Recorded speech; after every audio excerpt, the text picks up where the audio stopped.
여러분, 오늘 세례식과 성만찬 예식이 있어서 제가 설교를 짧게 하겠습니다. 기독교 복음의 핵심은 주님의 십자가와 부활이지요. 만약에 주님의 부활이 없었다면 우리 주님의 십자가의 죽으심은 너무나 억울한 죽음이 됩니다.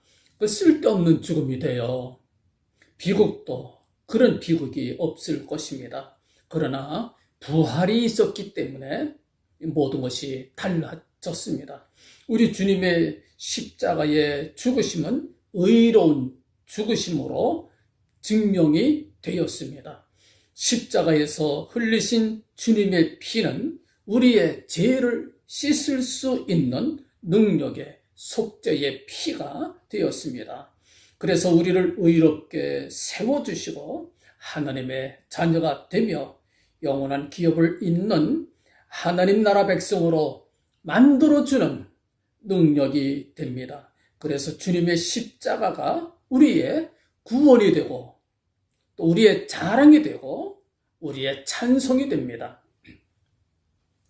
반대로 만약 우리 주님의 부활이 없었다면 그 예수 믿을 필요 없어요. 우리가 뭐하러 손해보면서 고난받으면서 삽니까? 사람들 십자가 질 생각 안 하지요. 뭐하러 집니까? 손해 안 보지요. 왜 손해를 봅니까? 누가 십자가의 고난의 길을 가겠어요? 누가 주님처럼 낮아지고 겸손해지려고 하겠습니까? 만약에 주님의 부활이 없었다면 이 세상 역사가 참혹하게 달라졌을 것입니다. 우리 주님의 부활이 있어서 예수 믿는 사람들, 주님처럼 십자가의 길을 가는 거예요.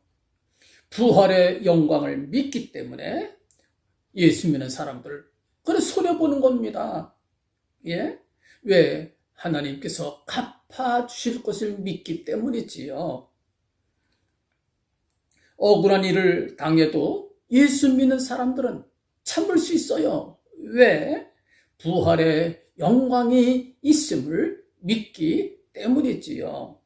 그래서 사도 바울은 이렇게 말합니다. 고린도전서 15장 14절에서 그리스도께서 만일 다시 살지 못하셨으면 우리의 전파하는 것도 헛것이요 또 너희 믿음도 헛것이며 복음 전하는 거나 예수 믿는 거나 모든 것이 헛된 것이다 그 말입니다.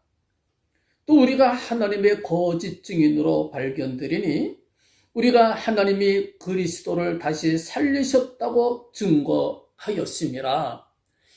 예수님 부활하셨다 거짓말한 게 되는 거지요. 만일 죽은 자가 다시 사는 것이 없으면 하나님이 그리스도를 다시 살리시지 아니하셨으리라. 만일 죽은 자가 다시 사는 것이 없으면 그리스도도 다시 사신 것이 없었을 터이요. 17절에 이렇게 말씀을 해요. 그리스도께서 다시 사신 것이 없으면 너희의 믿음도 헛되고 너희가 여전히 죄 가운데 있을 것이요. 또 18절엔 또한 그리스도 안에서 잠자는 자, 예수 잘 믿고 죽은 사람들, 그 사람들은 다 망하였으리니 예수 믿는 소용이 뭡니까? 다 망할 수밖에 없는 거지요. 19절에 만일 그리스도 안에서 우리의 바라는 것이 다만 이 생뿐이면 이 세상뿐이라고 한다면 모든 사람 가운데 우리 예수 믿는 사람들이 더욱 불쌍한 자리라 불쌍한 자가 될 수밖에 없지요. 예수 믿는 사람들 제일 억울할 거예요. 만약에 부활이 없다 그러면 예수 믿는 사람들이 가장 멍청한 사람들이지요. 그렇게 헌신하고 또 수고하고 때로는 매도 맞고 억울함 당하고 헌신하고 봉사하고 환난과 핍박 속에서 수많은 사람들이 고생하면서 심지어 목숨을 잃기도 하지 않았습니까? 순교당한 사람들이 한두 사람이에요? 부활이 없다면 그런 수고와 희생이 무슨 소용이 있느냐 그 말입니다. 그래서 모든 사람 가운데 우리가 더욱 불쌍한 자리라 그렇게 말씀해 주시는 거예요. 그러나 여러분들 부활은 분명히 있습니다. 예, 주님의 부활을 직접 보았던 사람들이 사도 바울 당시만 해도 500여 명 이상이 살아 있었어요. 그 사람들이. 예, 고린도전서 15장 6절에 부활의 증인들이 목록이 나옵니다. 사도 바울은 고린도전서 15장에서 주님의 부활뿐만 아니라 우리 성도들의 부활을 아주 자세하게 우리에게 설명해 주었어요. 사도 바울은 고린도전서 15장에서 우리 주님의 부활뿐만 아니라 우리 모든 성도들의 부활도 자세하게 설명해 주고 있어요. 부활의 순서라든지 부활의 형태라든지 또 마지막 때에 있을 놀라운 부활에 관한 비밀을 우리에게 자세하게 설명해 주고 있습니다. 예수님 부활이 곧 성도들의 부활이 될 것입니다. 우리의 부활이 될 것입니다.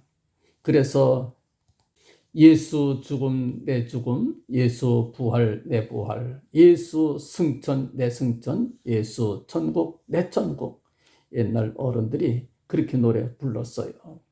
아름답다 예수여 나의 좋은 친구, 나를 하여 죽음과 나를 하여 사셨네. 예수님 예수님 내 중심에 오셔서 주님 한 분만으로 만족하옵니다. 10절에 이렇게 노래합니다. 예수 죽음 내 죽음, 예수 부활 내 부활, 예수 승천 내 승천, 예수 천국 내 천국, 예수님 내 주요 내 중심에 오셔서 주님 한 분만으로 만족하옵니다. 아멘. 아멘이지요. 예수 부활 내 부활, 예수 천국 내 천국. 이와 같은 놀라운 약속을 우리가 본문에서 읽게 됩니다. 23절부터 부활에도 순서가 있다라고 하는 것을 알려줍니다. 부활요, 순서대로 하는 겁니다. 아무렇게 하는 게 아니에요. 세 차례 부활이 있습니다. 첫째 부활은 우리 주님의 부활이지요. 이렇게 말씀을 합니다. 그러나 각각 자기 차례대로 되니 먼저는 첫 열매인 그리스도요. 가장 먼저 부활하는 분은 첫 열매 대신 주님께서 먼저 부활하신다. 이건 과거의 사건이에요. 이미 주님께서 부활하셨습니다. 예. 그 다음 둘째 부활이 이 같은 23절에 이렇게 말씀을 합니다. 다음에는 그리스도 강림하실 때에, 그리스도 강림하실 때, 그때 그에게 붙은 자요. 그에게 붙은 자는 누구를 말할까요? 예, 믿음으로 그에게 붙은 사람들, 예수 믿는 사람들을, 우리들을 가리킵니다. 언제? 주님 재림하실 때, 예, 그에게 붙은 자들 부활하게 될 것이다. 그렇게 말씀을 합니다. 성도들의 부활을 말씀해 주시는 거예요. 이것을 요한복음 5장 29절에서는 생명의 부활이다. 생명의 부활이다. 그렇게 말씀을 합니다. 그것으로 끝나는 게 아닙니다. 24절에 보면 세 번째 부활이 있어요. 이렇게 말씀을 합니다. 그 후에는 나중이니 저가 모든 정사와 모든 권세와 능력을 멸하시고 나라를 아버지 하나님께 바칠 때라. 그렇게 말씀해 주셨어요. 어느 때를 말씀합니까? 심판 때를 말합니다. 심판 때. 예. 요한복음 5장 29절에서는 이 부활을 가리켜서 심판의 부활이다. 그렇게 말씀해 주셨어요. 예. 요한복음 5장 29절 전체를 읽자면은 이렇게 말씀을 합니다. 선한 일을 행한 자는 생명의 부활로, 선한 일을 행한 사람은 생명의 부활로, 또 악한 일을 행한 자는 심판의 부활로 나오리라. 그렇게 말씀해 주셨어요. 여러분들 잘 생각해 보세요. 이게 대단히 무시무시한 말씀입니다. 생명의 부활만 있는 것이 아니라 심판의 부활도 있다. 그 말씀 우리한테 들려주십니다. 선한 일을 행하였느냐, 악한 일을 행하였느냐에 따라서 부활이 달라지지요. 선한 일을 행한 사람들 생명의 부활로, 악한 일을 행한 사람들 심판의 부활로 각기 나오리라. 예? 부활이 달라요. 이 말씀은 참 무서운 말씀입니다. 많은 사람들은 아주 쉽게 생각해서 이런 말을 많이 합니다. 죽으면 모든 것이 끝장이야. 뭐 이렇게 저렇게 해봐야 죽으면 다 끝장이야. 그런 말을 흔하게 해요. 여러분들도 그런 말 많이 들었지요? 죽으면 끝장이야. 살기 힘들 때, 그래서 사람들이요 쉽게 자살도 해요. 약 먹고도 자살하고 높은 데서 뛰어내려 자살도 하고 말입니다. 예, 모든 것이 끝장이야. 그렇게 말하는 사람들, 여러분들 성경이 무엇을 말해줍니까? 모든 것이 끝장이 아니다. 그걸 우리한테 보여주고 있잖아요. 끝장이 아닙니다. 죽었어도 심판의 부활이 있어요. 무시무시한 얘기지요. 육신의 몸으로 죄를 지은 사람들, 육신을 가지고 심판을 받게 될 것입니다. 이건 정말 생각할수록 무시무시한 거예요. 심판의 부활이 있다.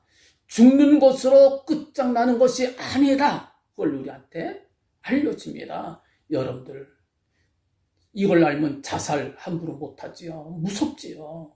예. 죽는 게 끝이 아닙니다. 심판의 부활이 있다. 우리가 생명의 부활을 얻을 것이냐, 아니면 심판의 부활로 나올 것이냐. 대단히 중요한 문제지요. 부활이 없으면 맹수들과 싸워야 하는 그 성도들이 그 환난과 핍박을 당할 필요가 뭐 있습니까? 32절에 사도 바울이 이렇게 말합니다. 내가 범인처럼 에베소에서 맹수로 더불어 싸웠으면 내게 무슨 유익이 있으리요? 죽은 자가 다시 살지 못할 것이면 내일 죽을 터이니 먹고 마시자 하리라. 예. 내일 죽을 터이니 먹고 마시자. 사람들마다 그렇게 살지 않겠어요? 예, 그렇게 살 수밖에 없지요. 내일 죽을 건데 뭐 먹고 마시자 그러고 말지요. 뭐로 걱정을 합니까? 뭐로 절제를 합니까? 뭐로 진실하게 살려고, 뭐로 참되게 살려고 애를 쓰겠어요? 부활이 없으면 내일 죽으리니 오늘 먹고 마시자 그럴 수밖에 없지요. 그러나 그게 아닙니다. 부활은 반드시 있어요. 생명의 부활로 나올 것이냐, 심판의 부활로 나올 것이냐, 이거 대단히 중요한 문제입니다. 그래서 사도 바울이 이렇게 권고합니다. 속지 말라. 악한 동무들은 선한 행실을 더럽히나니 깨어 의를 행하고 죄를 짓지 말라. 죄를 짓지 말라. 하나님을 알지 못하는 자가 있기로 내가 너희를 부끄럽게 하기 위하여 말하노라. 사도 바울이 고린도 교회 교인들에게 그렇게 말씀해 주었어요. 여러분, 사도 바울은 우리에게 부활의 형체와 영광이 각기 다르다고 말씀을 합니다. 모든 사람들이 모두 같은 사람이 아니에요. 하나님 나라 들어갈 때에 부활한 영광스러운 몸을 입었을 때에 다 똑같고 다 똑같은 영광이 아닙니다. 예, 형체로 그 사람을 알아볼 수 있어요. 뿐만 아니라 영광이 다르다. 41절에 이렇게 말씀을 합니다. 해의 영광도 다르며 달의 영광도 다르며 별의 영광도 다른데 별과 별의 영광이 다르도다. 죽은 자의 부활도 이와 같으니 썩을 것으로 심고 썩지 아니할 것으로 다시 살며 욕된 것으로 심고 영광스러운 것으로 다시 살며 약한 것으로 심고 강한 것으로 다시 살며 육의 몸으로 심고 신령한 몸으로 다시 사나니 육의 몸이 있은즉 또 신령한 몸이 있느니라. 그렇게 말씀해 주셨어요. 여러분들, 우린 좀 약하고 육을 가진 우리 사람들입니다. 우리 이거 심는 거예요. 이걸로 심는데 얻을 땐 뭘 얻습니까? 신령한 몸으로, 강한 몸으로, 영광스러운 몸으로 우리가 있게 될 것입니다. 믿으시나요? 주님의 영광은 찬란한 영광이죠. 찬란한 영광이 될 겁니다. 순교자들의 영광도 아주 찬란한 영광일 것입니다. 주를 위하여 몸 바쳐 헌신하고 봉사하고 애를 쓴 모든 일꾼들의 영광이 찬란하게 될 것입니다. 해의 영광이 있고 달의 영광도 있고 별의 영광도 있어요.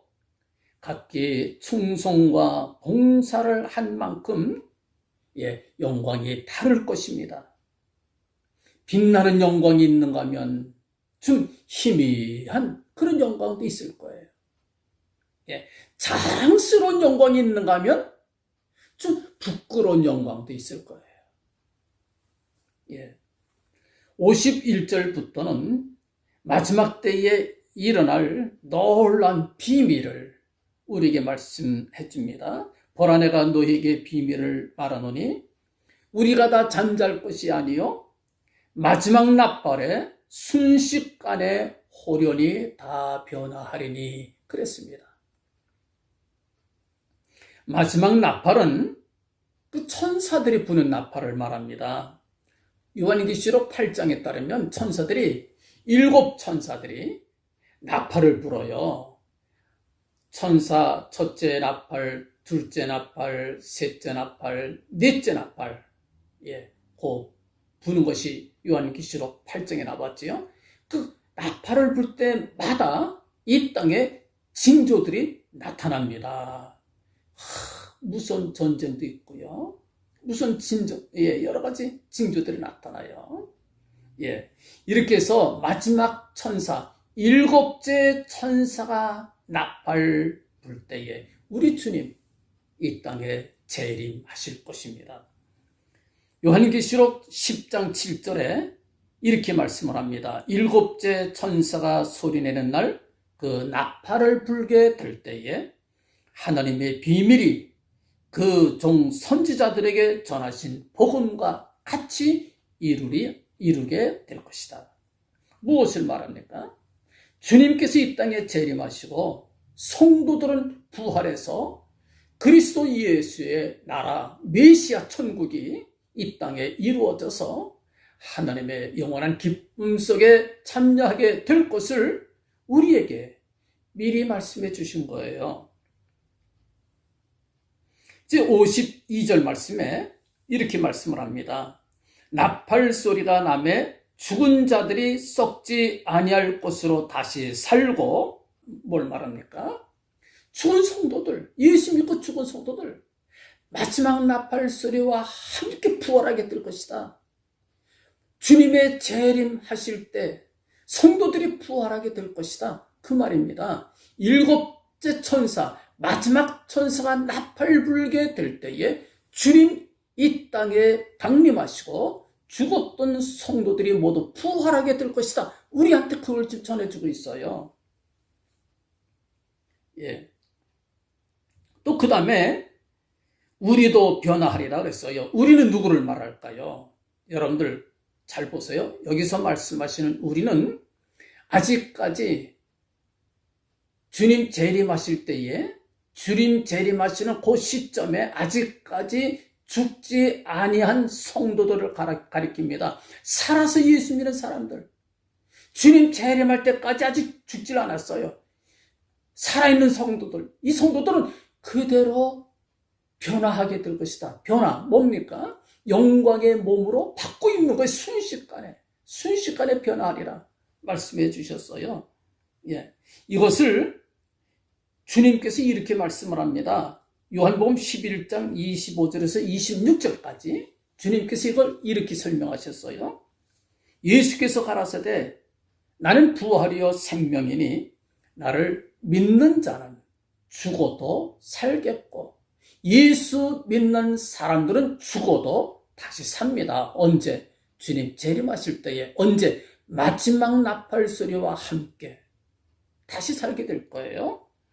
무릇 살아서 나를 믿는 자는, 주님께서 이 땅에 오실 때에 살아서 주님을 믿는 자는 영원히 죽지 아니하리라.